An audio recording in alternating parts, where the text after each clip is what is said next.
You're listening to a 3CR podcast created in the studios of independent community radio station 3CR in Melbourne, Australia. For more information, go to allthews.3cr.org.au. The media in this country, we as Indigenous people know, have censored our right of telling the truth, and the truth is what this country is most fearful of, in particular Indigenous truths.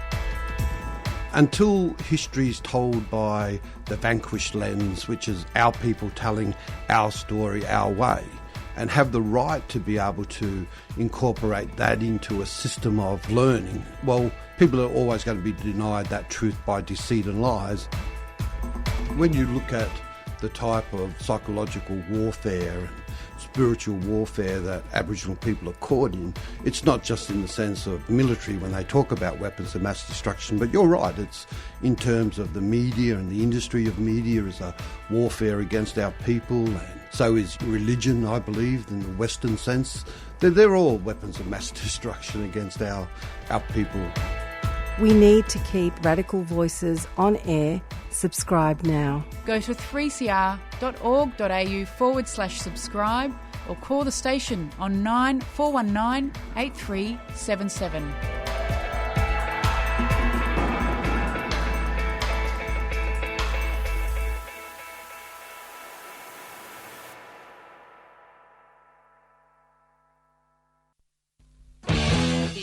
Minds that plot destruction, sorcerer of death's construction, in the fields of bodies burning,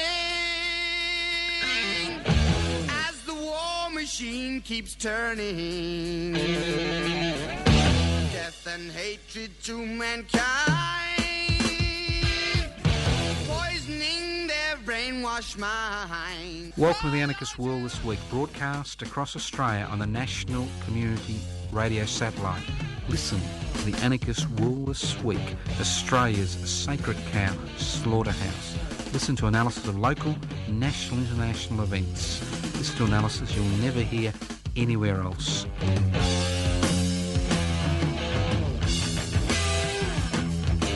Welcome to the Anarchist World This Week, broadcast across Australia via the Community Radio Network. My name is Joseph Toscano. I'm hosting today's program from the studios of Community Radio 3CR in Melbourne, broadcast across the country, north to south, east to west, up and down and around, across every state and territory, streaming live on 3cr.org.au via the Community Radio Network.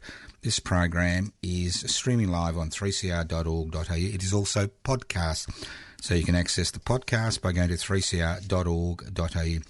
Firstly, mainly for our Melbourne listeners and members of the community radio station in Melbourne, just like to thank people for going to the Michael Smith commemoration last Saturday here in Melbourne. It was good to see so many people there to talk about Michael and his contribution, not just to 3CR, but to society in general. It's interesting when you go to something like that. Everybody's got different memories, and somebody I've known for a long time said to me, look, Joe, that's not the Michael Smith I knew. And I said, well, that's the way it goes. We all have different memories, and we all interact differently with different people. That's the nature of existence. I also like to thank a special thank you to Beth Matthews, who had a major operative procedure on Wednesday and turned up at the commemoration on Saturday. And that was an extraordinary, courageous move, considering the amount of pain she was in. So if you're a 3CR listener, you'll know that she presents Radical Philosophy on Community Radio 3CR. Now, if you wonder what anarchy is all about, no, it's not about remembering the dead. An anarchist society is a voluntary, non-hierarchical society based on two principles. It's about creating a society where you break down the foundation stone of people who concentrate power and wealth in their hands. So it's the struggle to share power and share wealth. A very simple concept. It's inequalities in power and wealth, which give people in authority the power to determine the lives of billions of people, as we see every day around the world.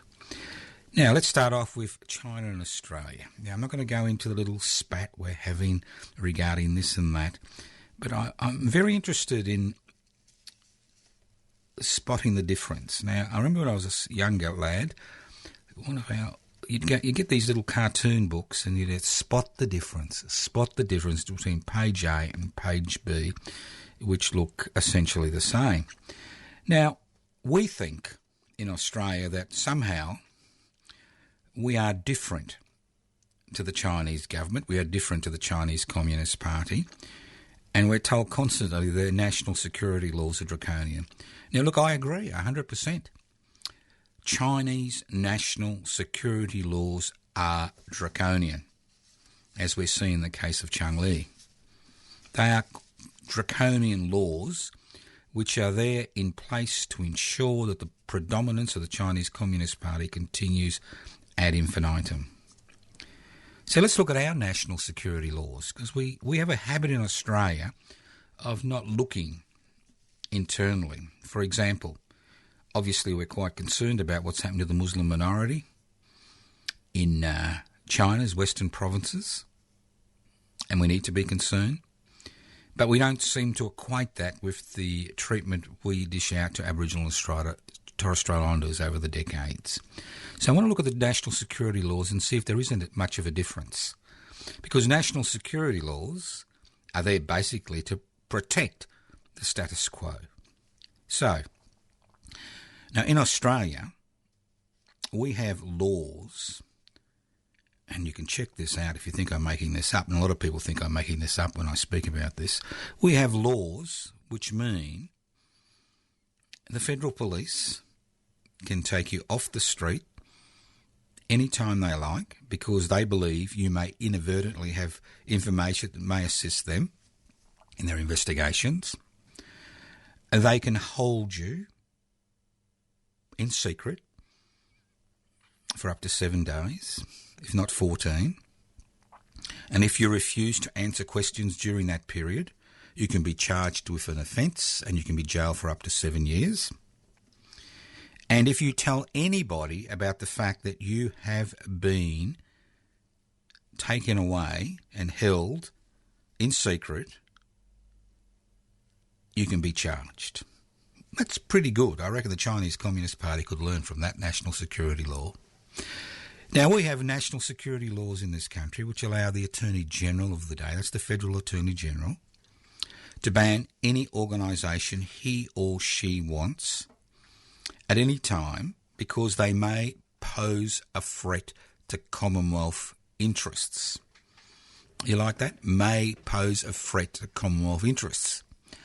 And if you continue to be a member of that banned organisation or speak up in its defence, you can be arrested and jailed for up to 25 years. And I'm not making this up.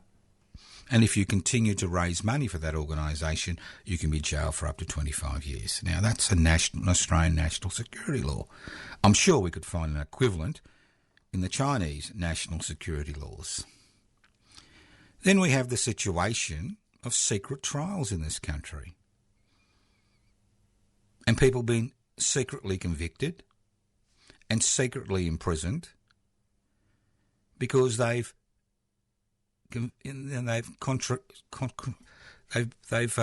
this country's so-called national security laws. So secret trials, secret convictions, secret imprisonment. It's not used often, but it's there. It was used recently. It's there. Now, I'm sure the Chinese Communist Party has got an equivalent in China, and I could go on. You can be jailed in this country for being involved in a meeting, a trade union meeting. You can be asked questions about that trade union meeting. If you fail to answer those questions, you can be jailed under current legislation. I'm sure the Chinese Communist Party is an equivalent. Then you've got the ludicrous situation that if you're a member of the CFM-MEU, the Construction, Forestry, Mining, Maritime and Energy Union, that you've got less legal rights than somebody who's imported $1 billion of methamphetamine into this country. I'm sure there is an equivalent somewhere in China regarding independent trade unions. And do you know that it's illegal to strike in this country outside a limited period during an enterprise bargaining agreement period when you've got to jump through so many hoops that it's almost impossible. And if you do jump all the hoops, then the courts can always ban that strike, and they do with monotonous regularity. So look, I could go on and on, but let's be realistic. When we look at national security laws, and we look at what's happening in China, and we look at what's happening in Australia, it can be hard to spot the difference. Well, the difference is I'm speaking to you, and I wouldn't be able to speak to you in China. I mean, as an anarchist, I'd be arrested and, I'd disappear. I mean, the reason I can speak to you is basically, let's be realistic, we're irrelevant. We're on the margins of the margins of the margins as far as ideas in the society is concerned. Could you imagine what would happen and how national security laws would be used to try to stymie a movement which is based on the idea of sharing power and holding wealth in common, nationalising resources? Could you imagine the hysteria, not just in the corporate-owned media in the Australian Broadcasting Corporation, but could you imagine the hysteria generally, the character assassinations, the laws which will be put in place? We've seen with COVID-19, obviously that's a health emergency, but we can see how quickly things can be put in place which limit freedom of speech, freedom of association, freedom of movement in this country. Obviously, in this situation, it's a health crisis, but the same laws could come into place during a political crisis, national security. So think about it. Think about how little freedoms we have in this country. And ultimately, let's not forget that of all the Western liberal democracies, let's not forget, we are the only Western democracy that has no constitutional protections for the individual against the arbitrary exercise of state power. So federal parliament had enough people in it that wanted to ban, or let's say imprison, as we've seen with refugees and asylum seekers, blue-eyed 2-year-olds because they were the spawn of the devil, and both houses of parliament voted for it. It's highly unlikely the High Court's going to find some way out of that particular situation, looking at the Australian Constitution, which gives you no protection against the arbitrary exercise of state power. So if you think I'm making all this up, don't ring me. I'm not interested. Have a look at the legislation. You'll be shocked at how similar, in many regards, the Chinese government's national security laws are to the Australian national security laws. The big difference is, obviously in China there's a lot of dissatisfaction with the party, and people would like to express their opinions. In Australia, because we're so marginal, so irrelevant, so unimportant, we're allowed to linger on. That's the difference. But the laws are there. The laws are there if they need to be put in place. And it's very simple to say that individuals and groups are a threat to this country's security when the legislation not only talks about individual threats, but threats to Commonwealth property. You listen to The Anarchist World This Week, broadcast across Australia via the Community Radio Network. My name's Joseph Toscano. I'm hosting today's program. Now, I've got an eclectic mixture of topics. The great thing about doing The Anarchist World This Week is I don't have to go through some type of committee or get permission to talk about various things. What interests me is what's happening in the world today, both locally and overseas. And it interests me because I'm interested in the concept of power, how power is exercised, who exercises power, who has wealth, whether it's concentrated in fewer hands, whether his power has been concentrated in fewer hands. And obviously, we see this. Now, Myanmar. Why now? Myanmar. It's interesting, I was taking a particular interest in Myanmar for not the fact that I'm particularly, that interested, but I am interested because Myanmar has always had issues at its peripheries, with its borders, and it's been involved in a whole heap of wars with the Karen, the Rohingya, and the list goes on and on for decades. See, in Myanmar is really the last vestige of post-World War II Japanese fascism, the last vestige, because the military junta, which seized power in 1962 and retained power till about 2012 and continued to retain power to an extraordinary degree between 2012 and 2021, has had no hesitation in using violence against its own people. And those of us who are old enough to remember the student uprising that occurred in Myanmar in 1988 and the thousands, possibly tens of thousands of students who were slaughtered in the streets by the Myanmar military. And then we saw the Buddhist uprising in 2007, and the Buddhist monks were put down in the same brutal manner. So what's different in 2021? Well, what's different in 2021 is that the military felt they were losing power, because the constitution under which Myanmar works currently was set out by the Burmese military in order for them to retain power.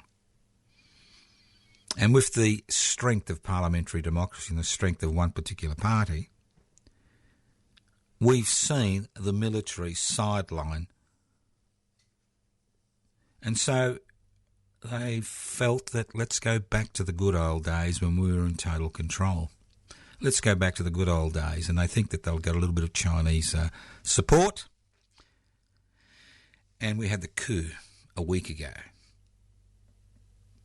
And the decision the people of Myanmar need to make, and the decision we need to make, is the fear of going out in the streets, the fear of showing your dissatisfaction with the coup, the fear of being slaughtered in the streets by a military which has no hesitation in using its armed forces in order to violently put down any protest, and the fear of living in fear.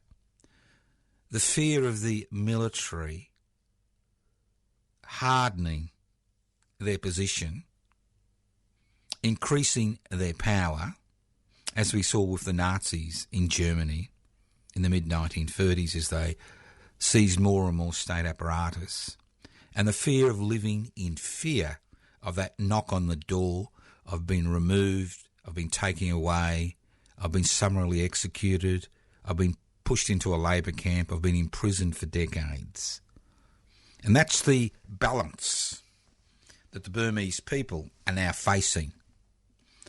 The fear of coming out into the streets, or the fear of going back to 1962, the fear of going back to 1988, the fear of going back to 2007.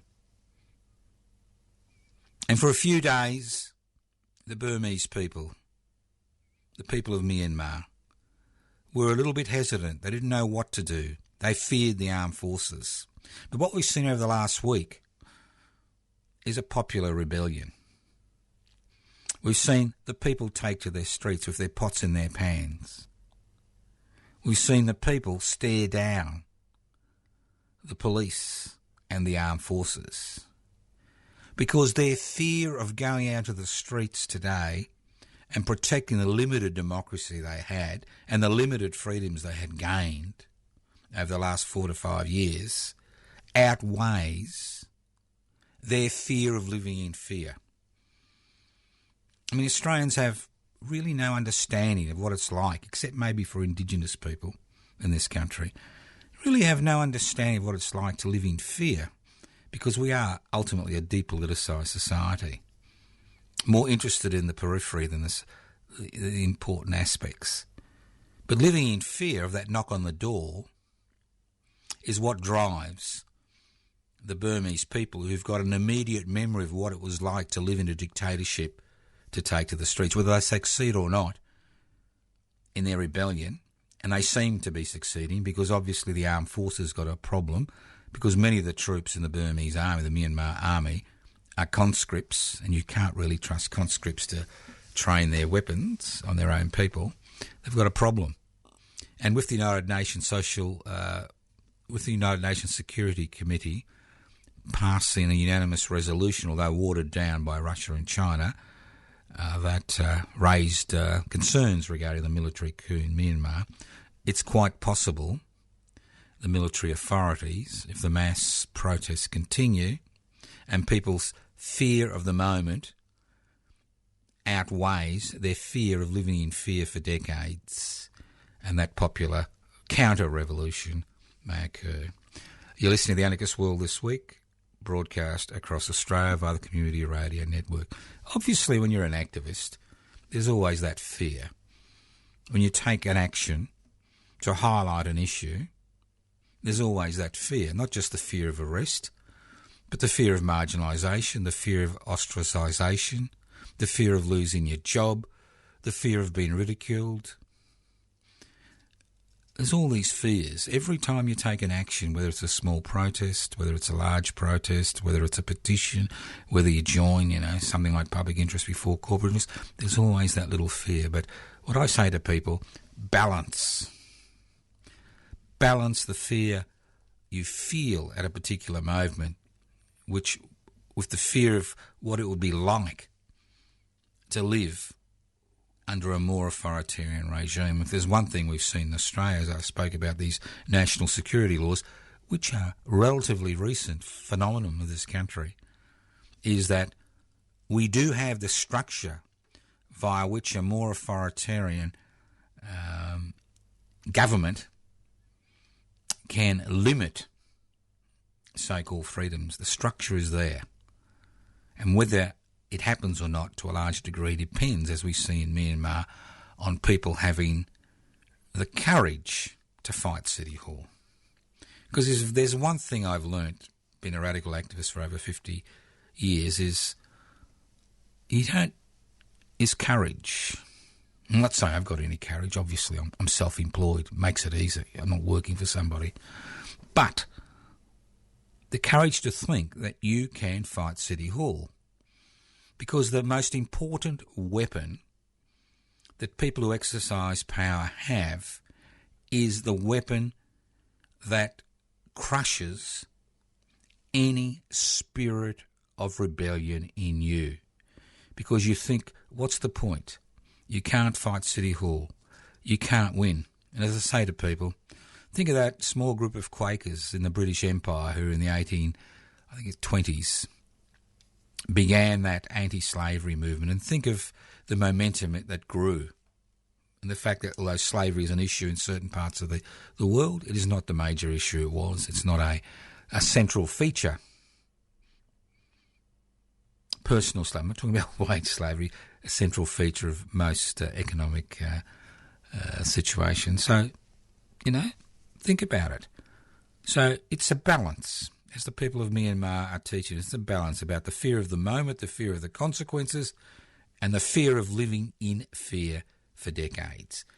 And that's what activism is about confronting that fear. It's about taking that step. It's about becoming involved. It's about saying enough is enough.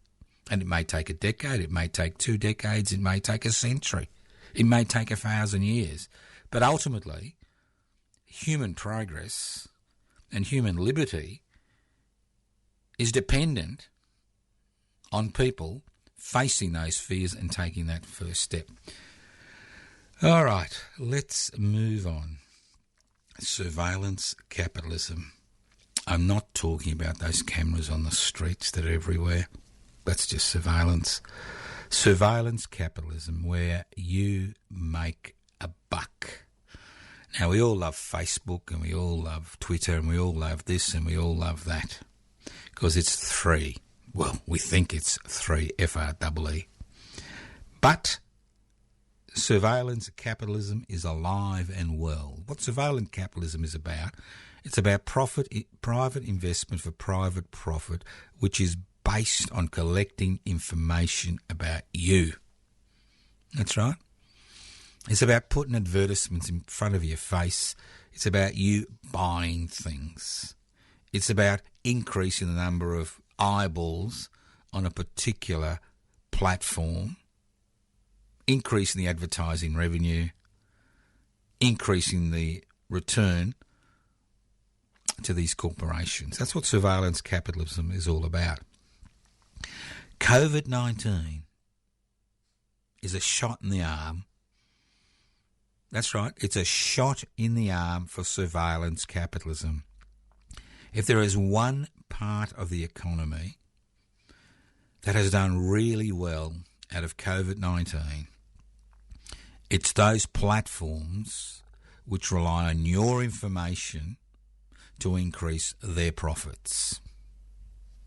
So COVID-19 is that shot in the arm of caffeine or pethidine or whatever, to give them that energy to maximise their profits. And if you look at the share markets around the globe, it's those companies which rely on collecting your information to augment their profits, which have done exceptionally well during the COVID-19 crisis. And we've seen that over and over and over again. The other sections of the economy that has done exceptionally well during the COVID-19 crisis is those corporations, which again are based on particular platforms on the World Wide Web, who use poorly paid, insecure, so-called contract labour in order to provide services like home delivery of food during the COVID-19 crisis, and they've done extraordinarily well.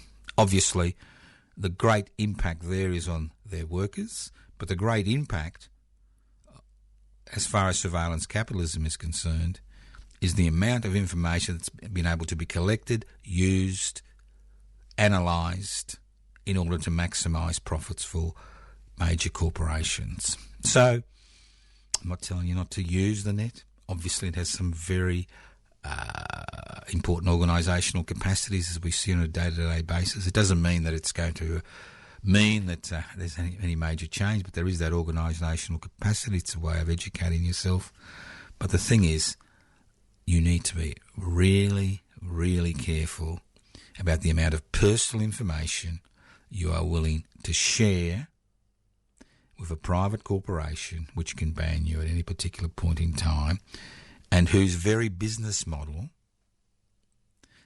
is dependent on your personal information. You're listening to the Anarchist World This Week, broadcast across Australia by the Community Radio Network.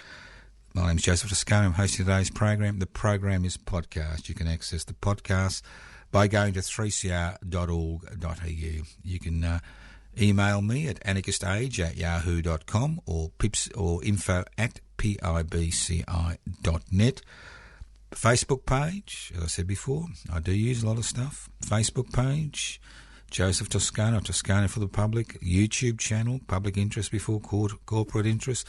Instagram, Pipsy_AUS, and the list goes on and on. You can write to me, and I do answer letters, to Post Office Box 20, Parkville 3052. You can join Public Interest Before Corporate Interests by going to pipsy.net. You can always leave messages on 0439395489. Now, I normally don't do much consumer law or consumer stuff of the Anarchist World This Week, but I thought I would look at something which is growing. A real evil in society, in Australian society, which is growing. It's a new business model which targets the elderly. And I'm not talking about privately owned aged care facilities. We know all about them, how they target the elderly.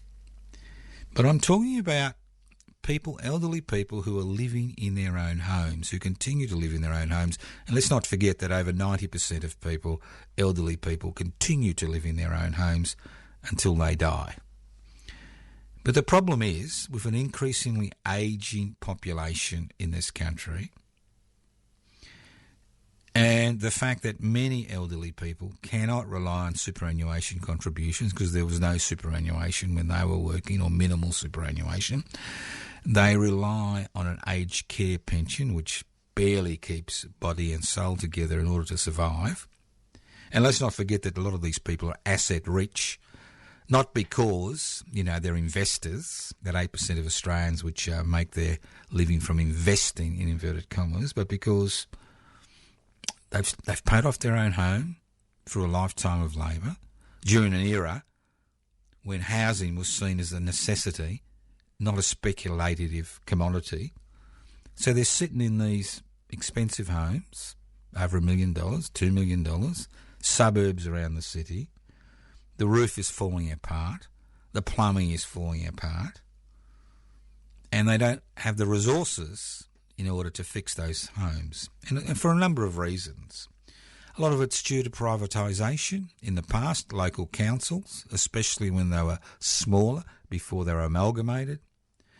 Local councils provided a service for elderly people at cost price to assist them with repairs. That's disappeared because of privatisation. Local councils, very few local councils now provide such a service to their elderly residents, although they're paying significant rates. And you'd expect a service like this because of the amount of rates that people are paying on prices of properties which are escalated through the roof, through no fault of their own. So you've got this large market. You like that? Market. That's the key, market. If you want to make a buck in a capitalist society based on the concept of private investment for private profit, you need a market. And a number of corporations have been set up over the last 5 to 6 years that have a really interesting business model which is based on the exploitation of the elderly and the disabled. Now, if I started slanging off at the elderly on the Anarchist World this week, it wouldn't take me long to be accused of ageism and having, been taken off air. At the same time, as a society and as local, state and federal governments, we allow corporations which are using a business model which is designed to target and exploit the elderly to grow and grow and grow. And various platforms on the World Wide Web have allowed these corporations to grow. And what I'm talking about is elderly people who need minimal repairs or need repairs on ageing physical infrastructure, roofs, plumbing, gardening, the list goes on and on. So what we are seeing is corporations who employ people, and not subcontractors, they actually employ them and give them the basic wage. And when they're sent out to look at this situation, the policy, the new business model is reliant on them overcharging by maybe 1,000%, 2,000% for repairs and saying to the elderly person, well, we know you can't afford it, but you can do it with afterpay, or you could put a mortgage on your house. It's only a small mortgage, and we'll do the necessary roof repairs, or we'll do the plumbing repairs. And we're seeing more and more of these corporations. So when people go to the net, the first thing that flashes up on their mind when they're looking for roof repairs is these corporations whose business model is based on this. And when they listen, especially to radio, there are advertisements after advertisements after advertisements promoting these corporations who use this business model in order to maximise their profits. It's not a matter of the tradesperson who turns up at your house to do the repairs getting the profit. It goes back to the corporations, and obviously they use these platforms in order to extend their feelers around. So a little bit of advice. As I said, I don't usually give consumer advice, but a little bit of advice. The bigger the corporation, the more you've got to worry about. If there is a local newspaper in your area, look at the advertisements in the local newspaper. If somebody is willing to advertise in the local newspaper, it means maybe you can put a bit of pressure on them and the paper in terms of the type of quotes you receive for necessary repairs. Word of mouth is also useful. There are many, many, many contractors, many self-employed people, tradespeople doing extraordinary amount of work for a reasonable price out there. And they're being pushed aside by these large corporations with the fancy advertising and the so-called 5-star ratings on social platforms. They've been pushed out of business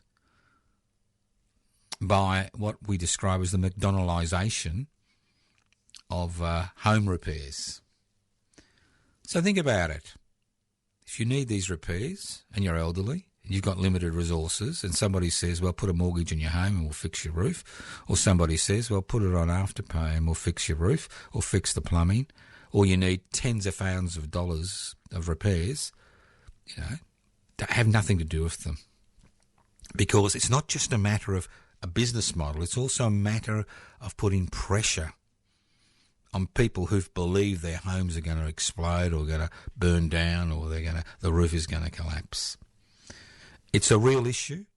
It's becoming a dominant issue because it's a business model which we have allowed to flourish in this country because the organisations which are out there theoretically to protect you in these situations are so poorly funded by state and federal governments they're not able to do their jobs.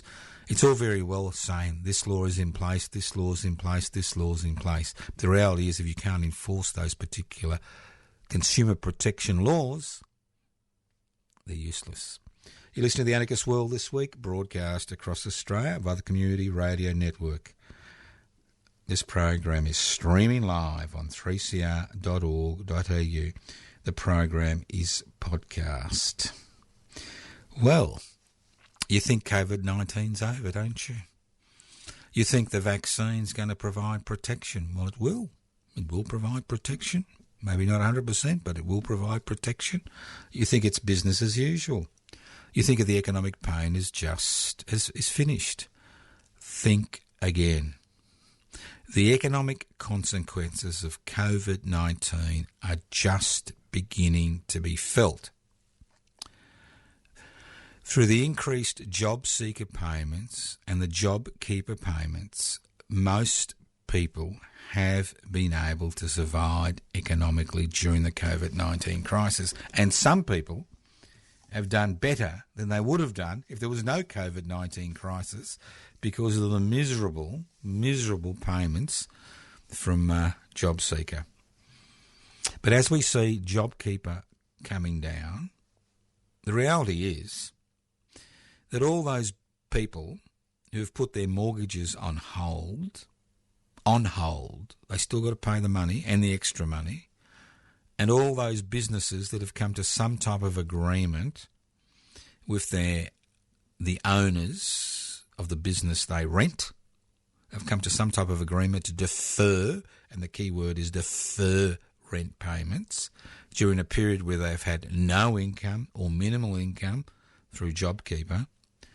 The fact is, as JobKeeper disappears and as the nature of interaction in our society has changed and continues to change, as we see that through these various platforms, not everybody needs to go into work in order for society to function and for you to make a buck. The reality is that the pain is just beginning. There's over 65,000 people or homes in Australia where payments are still deferred, and there's tens of thousands of businesses where rent has been deferred.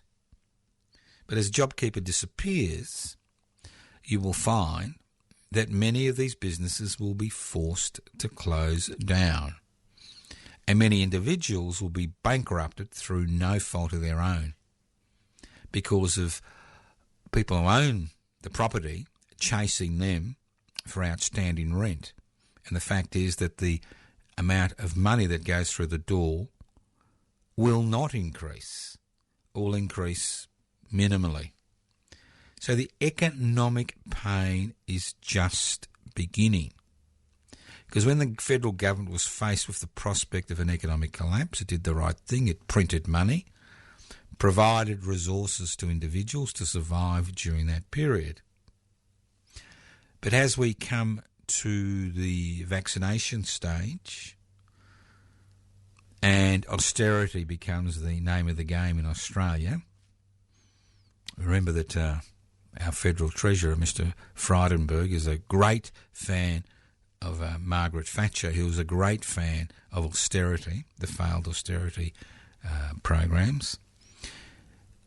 The fact is that those who will be suffering the most are not those with government jobs. Most of them will continue to function. Are not those who work for large corporations. But the majority of people who've borne the brunt economically of the COVID-19 crisis are those in the retail sector, those in the hospitality sector, those in the tourist sector who will continue to bear the brunt for years to come. And these are the people who've got no savings because of the poor wages which are dished out in these areas. And many of these jobs are insecure and part-time. So the economic pain is just beginning. And if you think that somehow you'll be able to trade your way out of that hole you find yourself in, the reality is that sooner or later the piper in a capitalist society needs to be paid. And you are the person who's paying the piper. You're listening to The Anarchist World this week, broadcast across Australia via the Community Radio Network. That doesn't mean you should despair. What it means is that increased pressure should be placed on governments to ensure that this situation does not occur. Now, I understand there are murmurings that stamp duty should be removed on housing should be removed, and I know that steps have been taken in the Australian Capital Territory which will see the stamp duty will disappear in that state. Now, look, I'm a great fan of stamp duty, but I'm not a great fan of what's happening to stamp duty today. Because what happens to stamp duty today, it goes into consolidated revenue. So a tax which is levied when you purchase a house, and it's a significant tax, it can be run into tens of thousands, if not $100,000 plus dollars, goes into consolidated revenue. Now, you would think that in the midst of a housing crisis, and yes, we do have a housing crisis, irrespective of what you're told, especially by the state government in Victoria, we do have a housing crisis of escalating prices, rapidly escalating prices during a period of increasing job insecurity. You know, it's just extraordinary. Although interest rates are minimal, we do have a housing crisis. And over 40, maybe up to 60% of the Australian population, irrespective of how low interest rates are, because of the wage system, because of insecure work, unstable work, will never be able to achieve the Australian dream, in inverted commas, owning their own home, paying off a house during their lifetime. They will never even be able to put their foot on the bottom rung. When you've got to pay $1 million plus for a house, a 2-bedroom house somewhere in the middle of suburbia, you realise how difficult things are. Especially the fact is that wages have not kept up with the explosion of housing prices, which is directly attributable to the fact that that housing has been made into a commodity, and that in Australia, if you own more than one home, you can claim a legitimate legal tax deduction. So if you try to get your foot on the bottom rung, no luck. This is in the private market. So what would happen if the money that was made from stamp duty, and I'm familiar with the Victorian situation, anywhere between $6 to $7 billion a year, was earmarked for public housing? What would happen? Let's look at it logically. I mean, people say, Joe, you need to look at this logically. Even in a capitalist society, let's look at it. Let's not talk about reform or revolution or anything like that. Let's look at it logically. Capitalist framework, private investment for private profit. Public housing. Now, if stamp duty revenue was quarantined for public housing, what would happen? Let's look at it. $6 billion, you could spot purchase. And what spot purchasing means is buying homes around the city and in regional Victoria. And this is the same for every other state in the Federation. You don't need to build huge apartments and put people with the same problems in the same complex. You spot purchase through the community. You spread the infrastructure as far as public housing is concerned for every suburb in the state, every regional town. You could spot purchase of $6 billion up to 25,000 homes every year. 25,000 homes, you could house 100,000 people every year. Within a decade, you could house 1 million people. Within 10 years, you could house 1 million people in Victoria in public housing. So what happens when people live in public housing, especially spot purchased public housing? What happens? First of all, what we see is a breakdown in the large metropolises which are created where people, on limited incomes are all put together. We see people become member of a community. Obviously there'll be resistance, but sometimes there isn't, and many times there isn't. People have a greater chance of being integrated into a wider community because their children go to the local school, their children go to the same businesses, their children go to the same sporting clubs. So public housing is secure housing. It's much more secure than rental, private rental, where it's in the majority of cases a 1 to 2 year contract. So you've got security. That security means that children have a greater possibility of being educated, greater possibility of getting friends from a wider network of people, a greater possibility of growing in a more supportive environment. That's one thing. Secondly, because the rent in public housing is limited to 25% of your income, that means that there is more disposable income. So even although you may be on a limited income, say job, you may be on social security benefits, you've got a greater amount of money which can be spent in the community. And as we know, people with limited income tend to spend most of the money they have in order to satisfy their basic human needs. As the pool of public housing increases from 1% to 5% to 10% to 20%, what happens is the competition for private housing decreases, especially at the lower end of the market. I'm not talking about $10 million mansions. They continue to be $10 million mansions. But I'm talking about the lower end of the market. There are fewer people looking for housing. Therefore, that tends to drive down cost of that housing, which allows people to who want to buy a home and not live in the public housing sector. It does allow them to move from the public housing sector into the private housing sector and put their foot on the lower rung of home ownership as prices drop.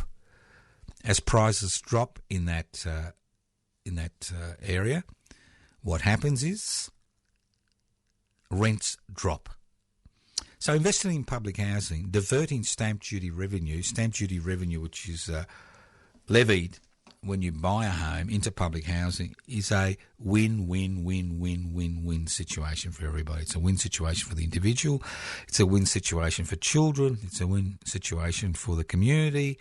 It's a win situation for social cohesion. It's a win situation for education. It's a win situation as far as housing affordability is concerned. It goes on and on. Obviously, there will be some negatives, but in life, you balance the negatives and the positives, and obviously the positives will be much more than any perceived negatives. As we see, as I said before, the same analogy in Myanmar, the fear of going out in the streets now and the fear of living in fear for decades if the military junta is able to impose their will unresisted on the Myanmar people. It's the same with public housing. So why is there no discussion about public housing in this country anymore? Why during the COVID-19 crisis, which was a wonderful period via which to expand the public housing sector, we saw no expansion of the public housing sector? And it's because for far too long, both the Liberal National Party and the ALP, the Alternative Liberal Party, have jumped on the neoliberal bandwagon. They've been beating the drum of deregulation. They've been beating the drum of privatisation, the drum of globalisation, the drum of corporatisation. And that's why I say to people, now's the time to think. And as I said before, they don't care if you throw stones outside the tent. You can throw as many stones as you like on the tent. If the tent is taut enough and the stone is too small, it bounces off. But they are concerned when people like you and me walk into the tent and gate crash their party. And what's their party? Their party's electoral politics. Every 3 to 4 years we go through the charade of electing representatives to make decisions for us for the next 3 to 4 years, when we know the parliamentary strings or the parliamentary puppets are pulled by that small section of society that owns the means of production, distribution, exchange and communication. But let's not forget, this is their theatre, this is their arena. They don't want anybody to muck it up. So we need people who are not part of the hate brigade, who are not there to divide us in terms of gender orientation, race, class, the list goes on, but who are there, who want major economic reform, who want to see the public good to be put forward before private wealth. That when we get those type of people involved in that electoral process, then we are raining on their parade. They begin to be concerned, so they begin to take on the rhetoric. But it needs to be, of equality. It needs to be sustained pressure. For example, when we were involved in 2018 during the Victorian election campaign, we were putting a little bit of pressure on the Alternative Liberal Party, masquerading as the ALP in Victoria, one of the most pro-privatisation governments in this country's history. As we put more and more pressure on them, they made more and more announcements about public housing, like things they promised to build, another 1,000 public housing units, which they haven't done and which they had no intention of doing. But they had to change the rhetoric, change the advertising, because we walked into the tent. We were not just throwing stones outside the tent, we had walked into the tent and we were there to rain on their parade, to extend the debate, to change the orientation of people, to show people that there are alternatives. There are always alternatives. You can fight City Hall and you can win. And if you can't win, you can change the direction of City Hall. Look at the situation of Crown Casino. Look at the situation of the Collingwood Football Club. Look at the situation. It's taken a long time. But again, you've got to be in the tent to break that down. You've been listening to The Anarchist World This Week, broadcast across Australia via the Community Radio Network. This program is podcast.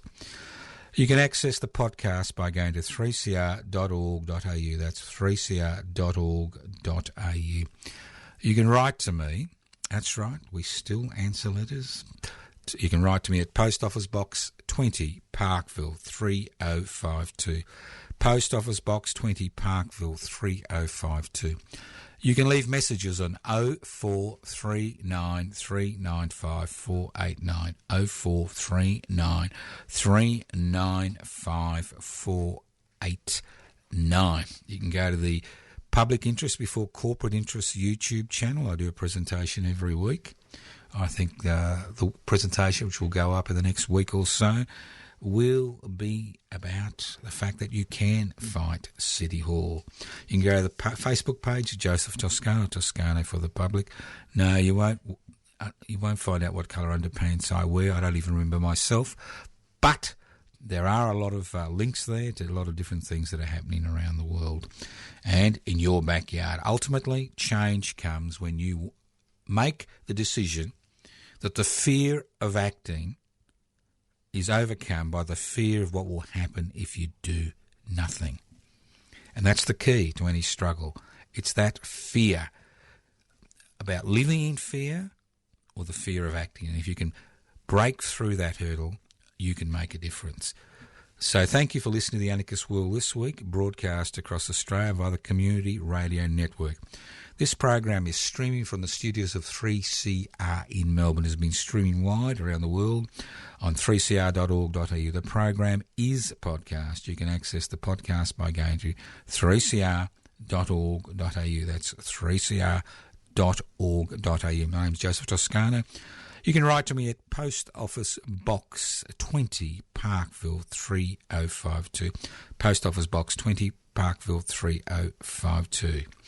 You can email me at anarchistage@yahoo.com or info@pipsy.net. You can go to the Anarchist Institute website, anarchistmedia.org. Public Interest Before Corporate Interest website, pipsy, pibci.net. Instagram, Pibci, PIBCI_AUS. Thank you for listening to The Anarchist World this week on your local community radio station, courtesy of the Community Radio Network. And if you're listening to this program for the first time, welcome. And if you're listening to this program for the 5,000th time, commiserations. Thank you once again for listening to The Anarchist World this week on your local community radio station. Tell your friends, tell your enemies, use all the platforms available. Most importantly of all, overcome that fear of acting so that we don't live in fear for the rest of our lives. Thank you once again for being a listener to The Anarchist World this week, and hopefully soon you'll become more than a listener.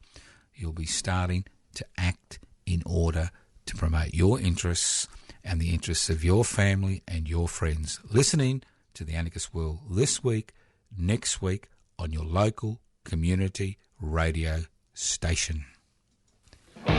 Evil minds that plot destruction,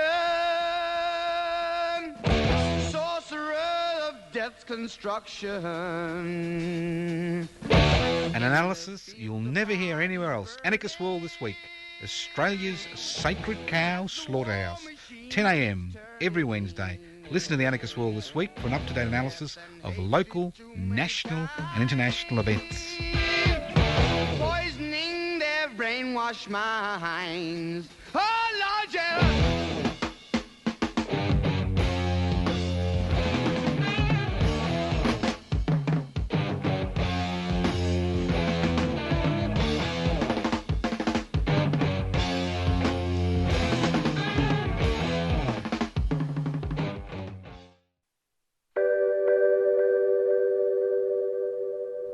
So it's up to us, the people. We need a treaty in this country. We need the end to the war in this country. And the only way we can do that is through a peace treaty. Not the one you see in Victoria, not the one you see in Queensland, not the one you see in the Northern Territory, because they talk treaty and still lock our people up. They still kill our people. They still desecrate our land and our water. A treaty means peace. A treaty means equality. And a treaty means justice. Thank you.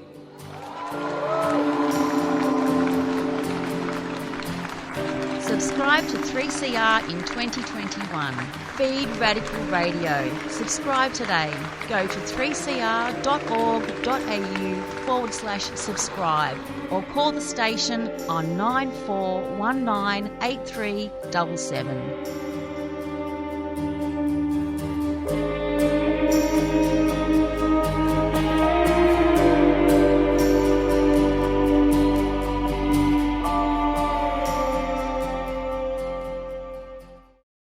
You've been listening to a 3CR podcast produced in the studios of independent community radio station 3CR in Melbourne, Australia. For more information, go to allthews.3cr.org.au.